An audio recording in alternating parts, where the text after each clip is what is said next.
Hey y'all, welcome back to my channel, Center Women 4B.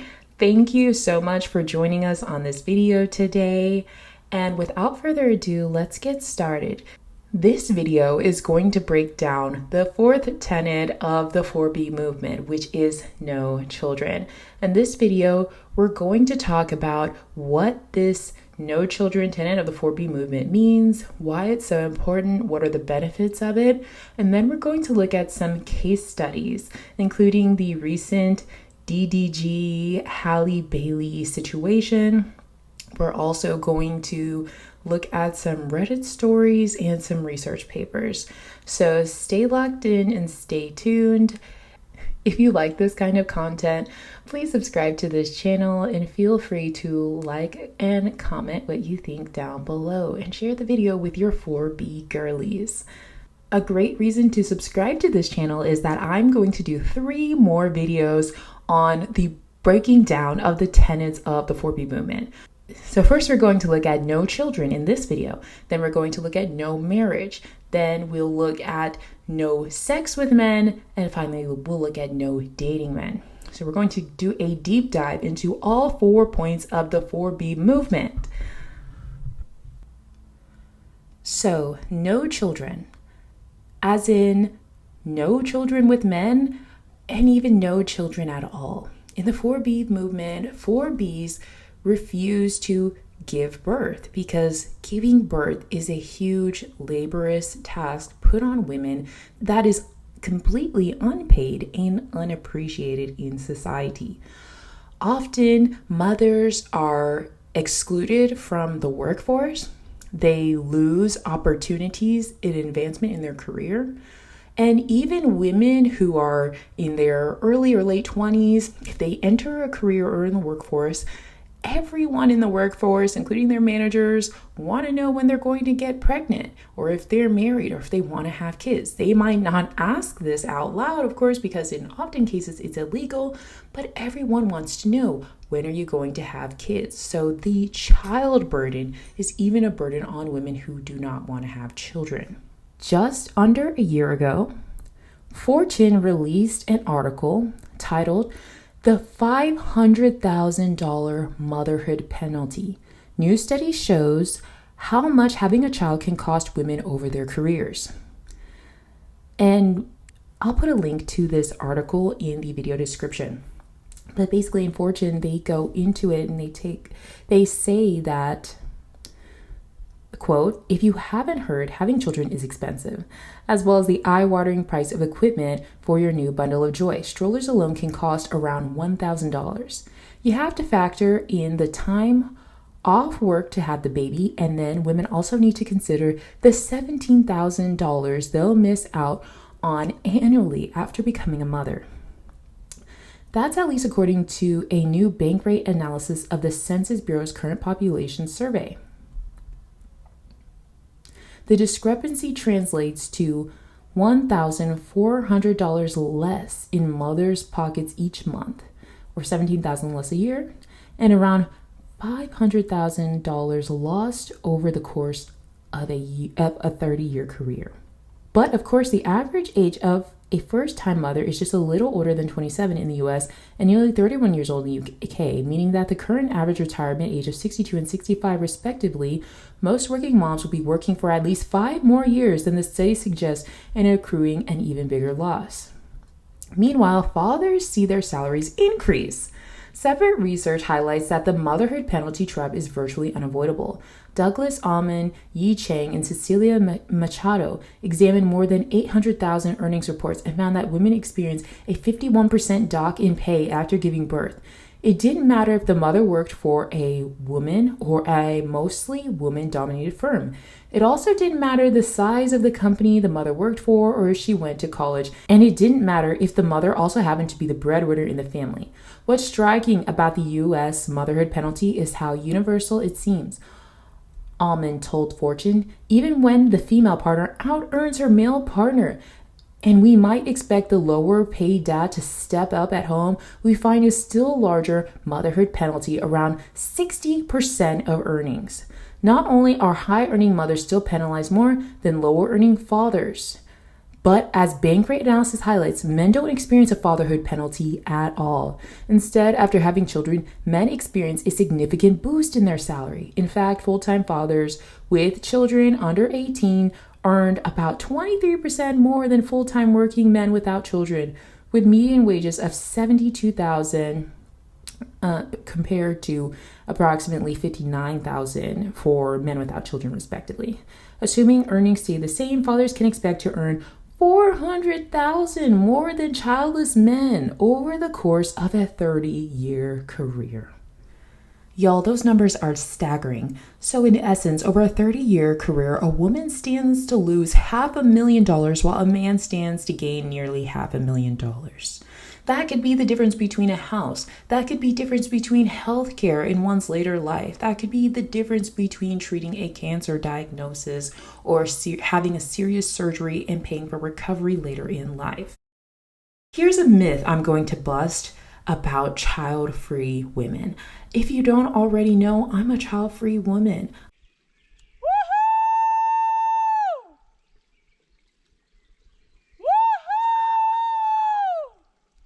I'm a child-free homeowner. And something I hear often asked to child-free women in particular is, who is going to take care of you when you get older? Well, let's bust this myth. It's not going to be your baby daddies, because studies show time and time again that these baby daddies are leaving the mothers of their children and even their wives when they get sick. So don't bank on that baby daddy to take care of you when you get older. And as far as the children, well, they might have their own life to live. They might live in a different country. They might be disabled. They may not have the time or the money to take care of you. They might have a disabled child. So your child might have a disabled child and can't take care of you when you're older. So many factors come into play in terms of elder care. So having your own savings to pay for qualified elder care is enormously important for us single child-free women and married women alike. For all women everywhere, of every nation, every demographic, have your own savings and plan ahead for your elder care, because you cannot rely on men and you cannot rely on your children and life's uncertainties. But you can rely on that bank account. And being able to pay off your mortgage, if you're in the US, if you've got a 15 or 30-year mortgage, you want to be able to pay that off before you retire. So we're going to get into real estate at later times on this channel. So if you're a real estate girly, all my HGTV girlies, please subscribe, because we're going to talk about housing and how to secure your retirement future through real estate as a single child-free woman.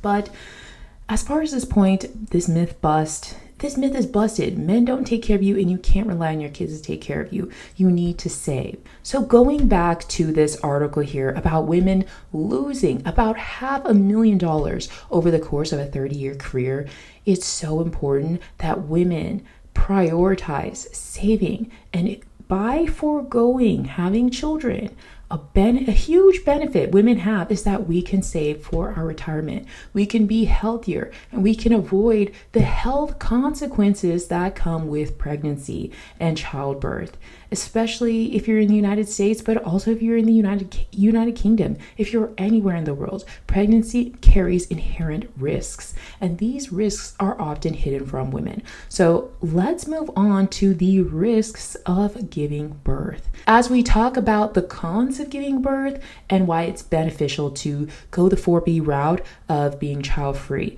let's talk about the common risk factors and health risk women face when giving birth. And sadly, one of the leading causes of death for pregnant women is being killed by their baby daddies. Look, this is no secret, sadly. In the United States, this study done on the homicide during pregnancy and the postpartum period in the United States, studying from 2018 to 2019, the objective was to estimate the national pregnancy-associated homicide mortality ratio characterize pregnancy-associated homicide victims, and compare the risk of homicide in the perinatal period, pregnancy, and up to 1 year postpartum, with risk among non-pregnant, non-postpartum females aged 10 to 44. So first of all, let's pause right there. We're talking about pregnant 10-year-olds. Who do you think is impregnating these 10-year-olds who cannot consent? It's grown-ass males. So if you avoid having a daughter, you don't have to worry about grown-ass males preying on your child from the moment she's born. Because we already know pregnancy carries inherent risk. What if you don't make it through? And now you have to worry about a potential child you leave behind, a daughter you leave behind getting pregnant at 10. This is sickening. But hold on, let's continue. Let's skip down to the results. There were 3.62 homicides per 100,000 live births among females who were pregnant or within 1 year postpartum, 16% higher than homicide prevalence among non-pregnant and non-postpartum females of reproductive age. Homicide during pregnancy or within 42 days of the end of pregnancy exceeded all the leading causes of maternal mortality by more than twofold. Pregnancy was associated with a significantly elevated homicide risk in the Black population and among girls and younger women, 10 to 24 years, across racial and ethnic groups. So, wow, this is very heavy. This is terrifying. This is sickening. This is very heavy. We see that these young girls are getting preyed upon, and these males are baby trapping them. These males who hate them are baby trapping them. And that young women are even more likely to be killed by their baby daddy or rapist if we're talking about minors here. So the conclusion, homicide is a leading cause of death during pregnancy and the postpartum period in the United States. Pregnancy and the postpartum period are times of elevated risk for homicide among all females of reproductive age. This is tragic. This is horrifying. Homicide leads over hemorrhage and placental disorders. It leads over hypertensive disorders in pregnancy, childbirth, and puerperium. It leads over sepsis and other infections. So all those horror stories you hear about sepsis, especially now we're hearing about women carrying these non-viable fetuses and having miscarriages that lead to sepsis in these abortion ban states. We're hearing about this with such frequency, but as frequently as you hear about that, consider more than twofold times, more than 3 in the case of sepsis, we have these males killing pregnant women.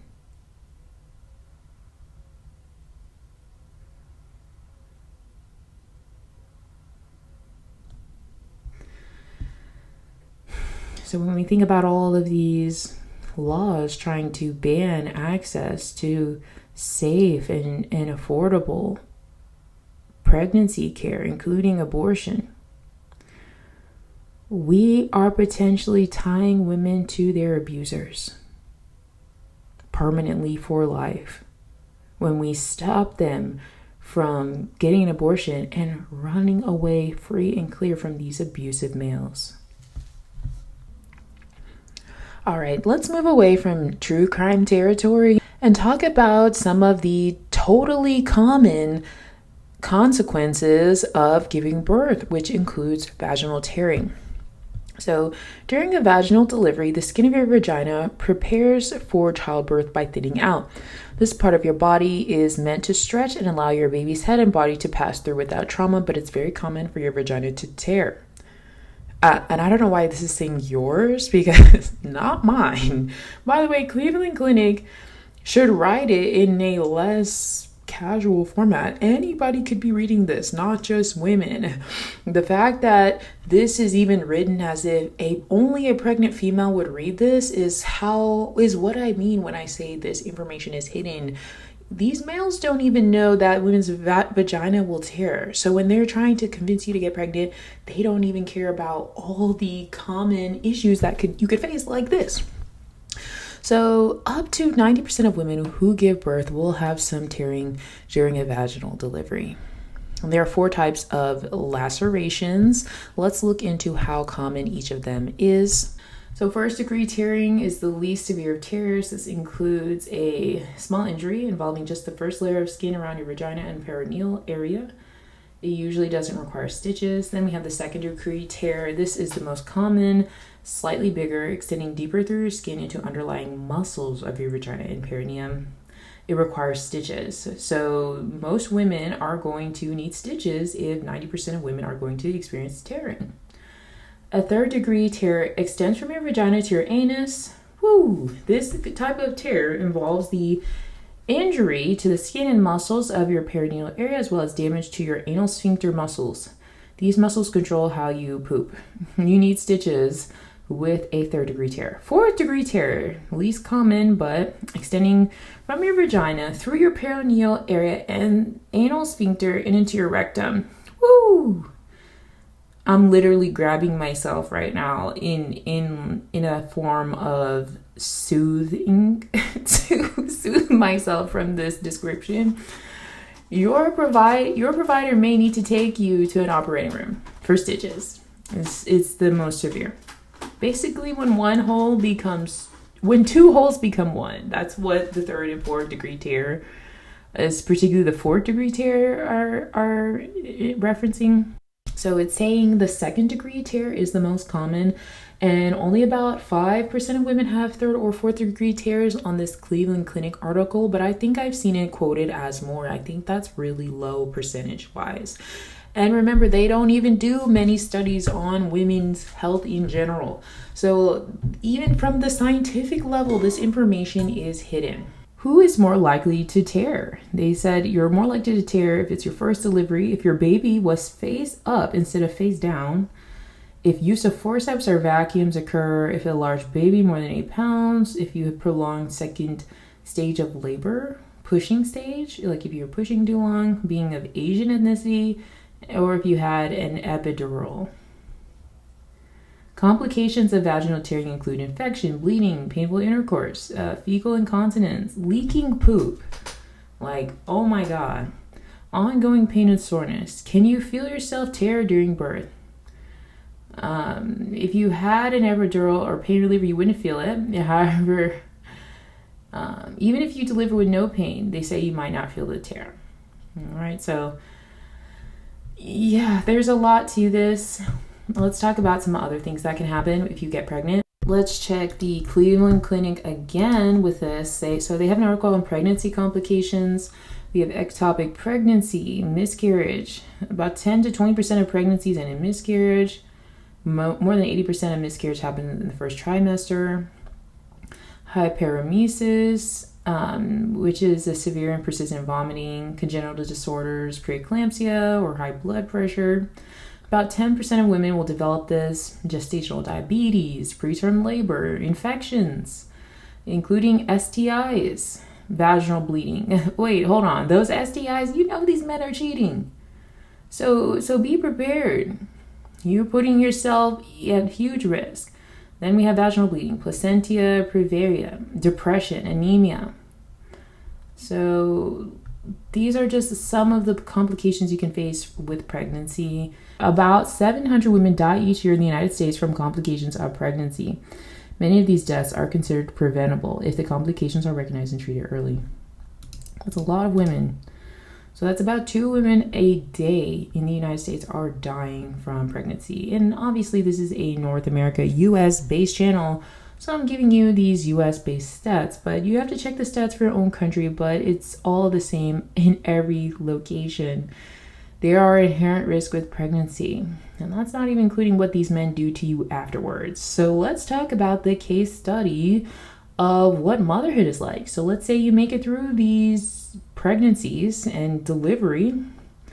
Maybe you had a C-section, maybe you had a tear, now you're in recovery, you barely escaped your abuser's homicidal tendencies, And now what? Let's talk about motherhood, and let's talk about regretful motherhood and stressed breaking moms.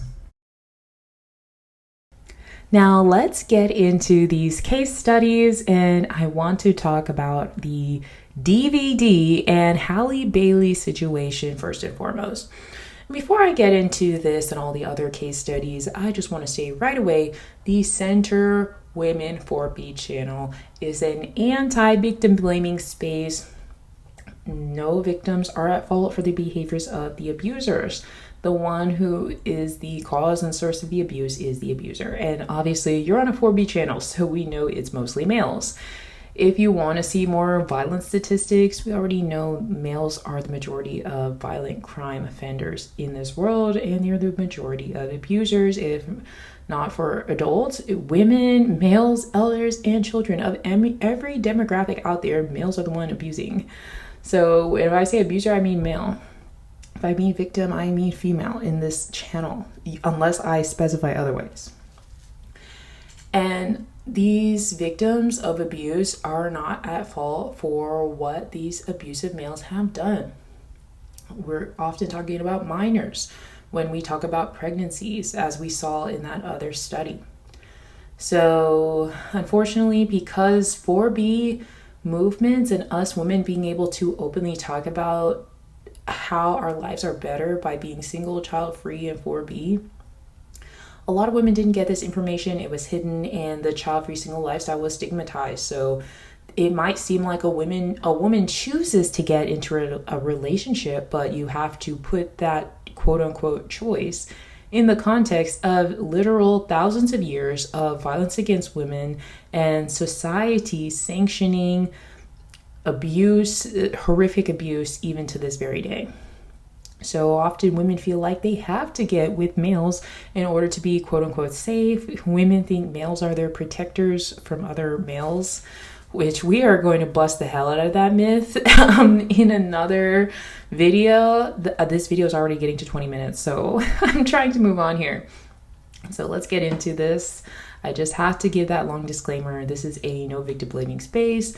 It's not their fault. There are many reasons why victims get stuck in these relationships. And if you think you can't get tricked by these males, my goodness, think again. If you think you're too precious, you're too smart, you're too fly to get tricked by these demons, they are master manipulators. Anyone can get tricked. Even psychologists and police and FBI, who their whole job, their whole 8+ hour a day job is to study and track and even apprehend these crooks and liars. But they're well-practiced demons. And we're going to talk about the spiritual realm with these male narcissists on a whole nother channel, on a whole nother video. I just want to get that disclaimer out there. We are using these case studies to learn. Okay, I don't know about y'all girls. I don't know about y'all girlies, but me, I was the younger in my family, and I was among the younger people in my family. So I got to watch my elders, and I'm more introverted, so I don't like to talk as much. Even though this long video might make you think otherwise, I don't like to talk as much in real life. I like to sit back, lay back, and observe. So let's get into these case studies and what we can learn. So according to the internet, at least it's Google web search, it looks like it's rumored that Halle Bailey and DDG started dating in January 2022 when they were spotted at Usher's Las Vegas residency. Oh my gosh, we're going to have to do a video on all the karma around Usher's Las Vegas residency. Isn't it interesting how the parallels between Halle Bailey's DVD situation and Kiki, and they both started at the Usher. The Usher residency plays a big role in both situations. Okay, if you don't know, just to briefly mention Kiki. So Kiki, her baby daddy blew up and broke the internet and made the incels go into a frenzy when he commented on Keke Palmer looking juicy and good after she had her baby. She was celebrating her postpartum body, and she was at the Usher event. No comment on Usher, okay? No Diddy, but no comment on Usher right now. Anyway, Kiki was there. She was having a good time, and her baby daddy got mad. He said, "You're a mother now, you need to be inside, blah blah blah," and it's so embarrassing. Anyway, going back to Halle Bailey and DVD, they started dating in 2022. Before this, it's rumored that DVD was with a girl named Kennedy, and after Kennedy, he was with Ruby Rose, and then after that, he was with Halle Bailey. Now, both Kennedy and Ruby Rose's relationships with DVD had signs of violence and domestic violence, according to the internet streets. Okay, according to the internet streets, allegedly, there's some drama that allegedly there was some abuse or toxicity in the Kennedy and Ruby Rose relationships with DVD.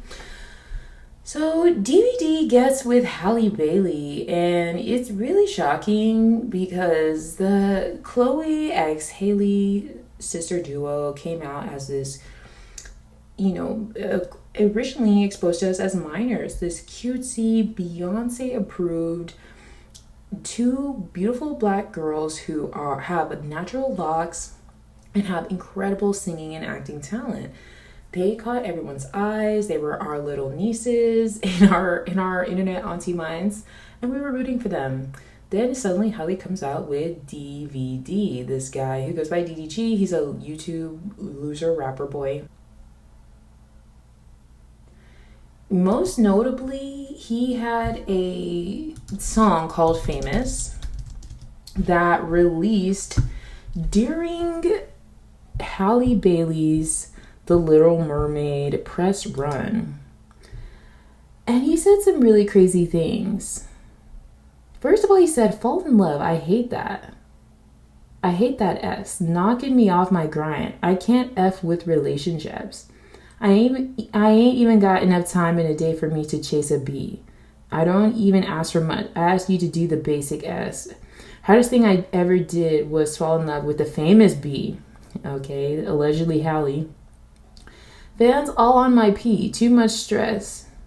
Said I love you. Did you mean it? Why don't I believe it? I'm trying to figure out what we gonna do."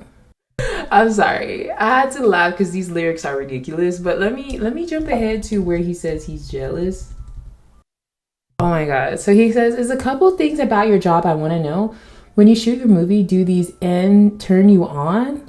When you leave the set, do y'all still text each other phone? Just because they filming it don't mean it ain't wrong." Wow, so nasty. Wow. He says, "I be so insecure that I be thinking you really be effing ends you in movies with, but on the internet I just be cooling it, but in my head and really losing it. Gotta be paying good cause you keep doing it. I might just tweet something to ruin it. I got a platform, I'm abusing it." Wow. So he already said out his mouth he's an abuser. He already said out his mouth he gonna abuse it. This is the funny thing about males. It's not funny, but this is a pattern about them. Whatever technology or tool it is, they're gonna find a way to use it and abuse women. That is their, women and girls, that is their number one trait. You give them any kind of power, any new tool, any new technology. Think about how AI came out and now they're immediately using AI to violate women's privacy and make deepfakes. Their first even motivation to do anything, it seems, is to abuse. But you could see the lyrics of this trashy DVD guy. He also would often use the son he has with Halle to get famous and get attention all over the internet. He would often even hold the baby the wrong way. He would clearly try to antagonize her by saying absolutely ridiculous things on the internet, talking about her body odor, talking about the baby, saying that he can't see the baby because she won't let him. Just total lies from this guy. And so, sorry, those are my cats in the back.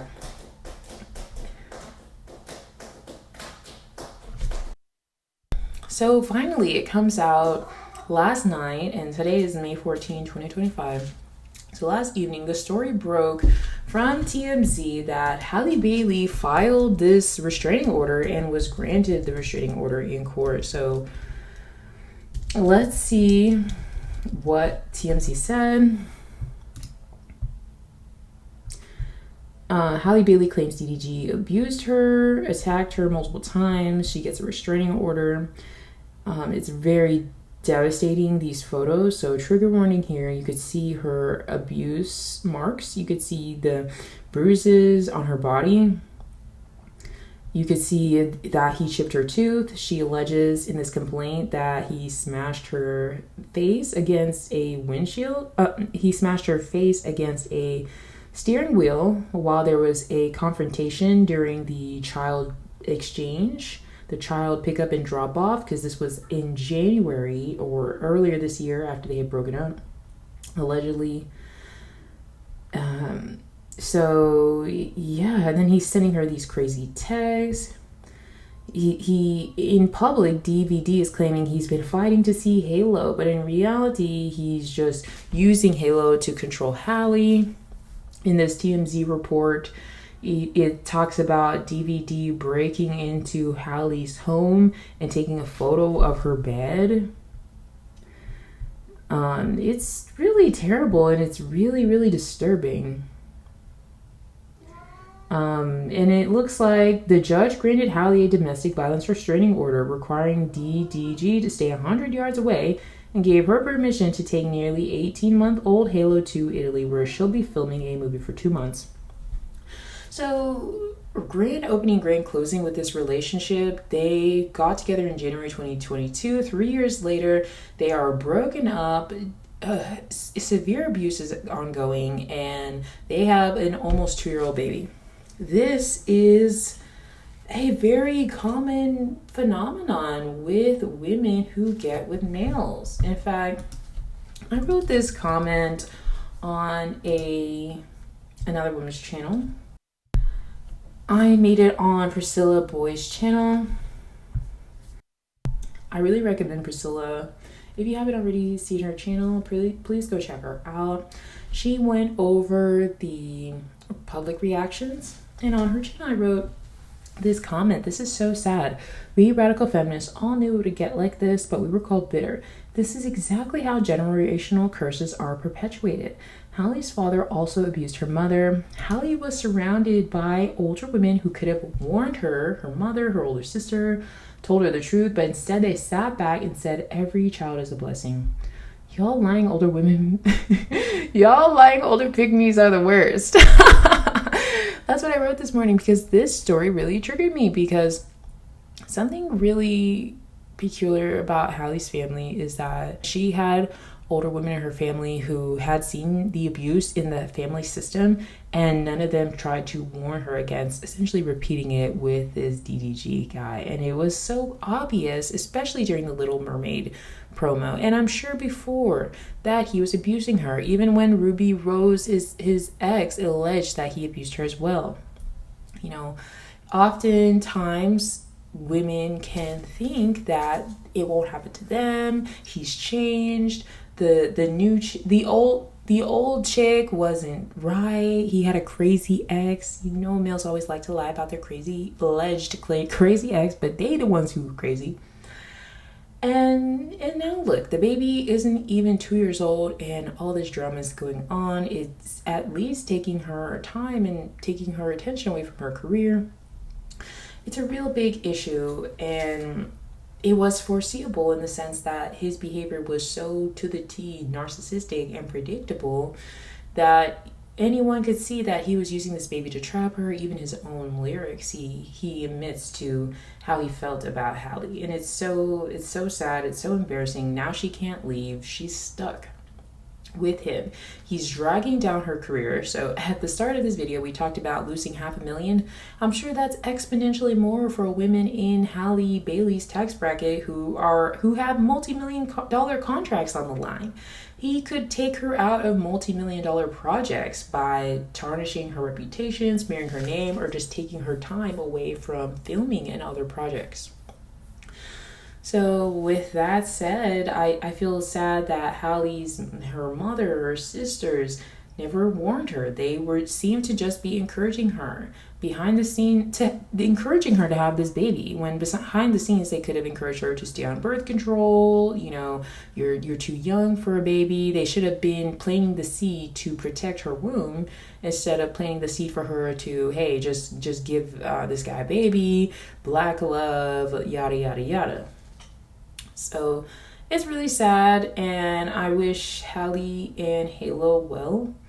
And I'm so glad the judge granted the restraining order, so hopefully DVD cannot film the baby anymore, because a lot of these abusive males, they use the baby for content. And we saw how DVD holds the baby, but also he brings the baby around unsavory characters like this Kai Cenat guy.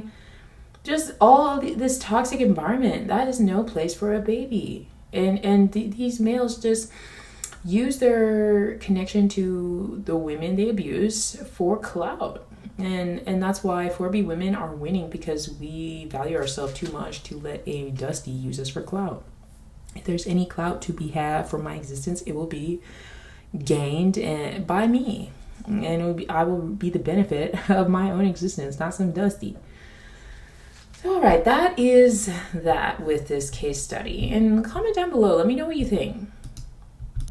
All right, so that concludes part 1 of this 4B No Children deep dive. And I really wanted to put part 1 and 2 together in one video, but it was an hour long. So I decided to break it up into parts 1 and 2, and I will release part 2 next week. So if you like this content, you want to learn how to be a 4B womb protected baddie, please subscribe, like, comment, and share this content with your friends. Good luck, sisters. Take care. See you next time.